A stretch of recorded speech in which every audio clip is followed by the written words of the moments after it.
Hey, what's up mga kaballers? Maligayang pagbabalik mga kaballers sa aking channel. Halina't pag-usapan natin ang balita patungkol sa sinabi ni Kevin Durant matapos silang malaglag ngayon sa NBA. At ang balita naman patungkol sa pagpunta ni Nikola Jokic sa Golden State Warriors. Tara na't pag-usapan natin yan dito sa Basketball Hotshots.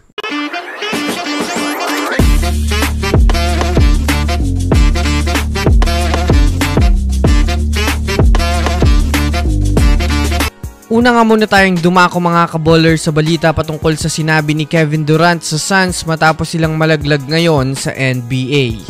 Well, malamang sa malamang, alam naman nga po natin mga kaballers na tuluyan na nga pong eliminated na ang kupunan ng Phoenix Suns dahil sa pagbagsak nila sa ikapang-11 at makalayo sa standings na pasok ngayon sa Western Conference.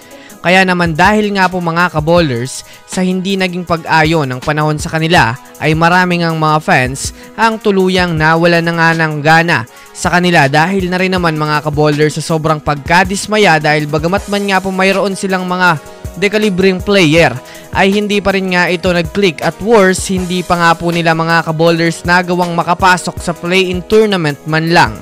Kaya naman sobrang kabigla-bigla nga ito lalo pat sila pa nga po mga kaballers ang nangunguna sa West at isa sa mga team na pinakamahirap talunin ng panahong nagsisimula palang umarangkada ang NBA 2025 season.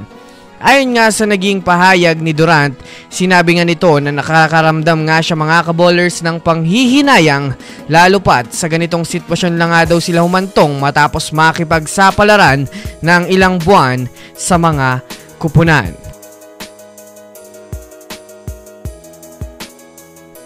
Samantala, dumako naman tayo mga kaballers sa balita patungkol sa pagpunta ni Nikola Jokic sa kupunan ng Golden State Warriors.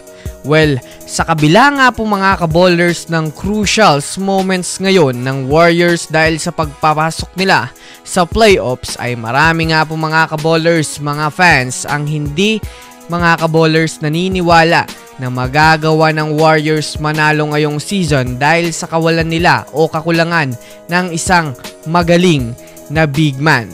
Bagamat man nga po mga kaballers mayroong matinding step at mayroon silang matikas na Butler ay medyo kumukulang pa nga ito mga kaballers dahil mas madalas pa rin nga silang ma-out-rebound ng ilang mga nakakatapat nila. Kaya naman marami nga po mga kaballers, mga analyst ngayon ang itinutulak mga kaballers ang superstar big man na si Nikola Jokic na kumampi sa Warriors pagdating ng off-season dahil na rin naman sa may mataas na porsyentong makakuha muli mga kaballers si Nikola Jokic ng ikalawa niyang kampyonato.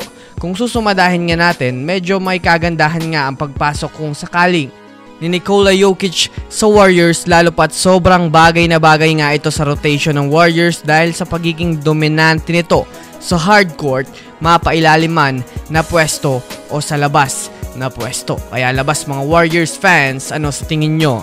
I-comment nyo na yan sa ibaba. So yun lamang mga kaballers, yan lang naman ang pag-uusapan natin ngayon. Pindutin ang subscribe and hit nyo na rin ang notification bell para sa mga susunod na updates sa mundo ng basketball. Again, this is Basketball Hotshots. Thanks for watching.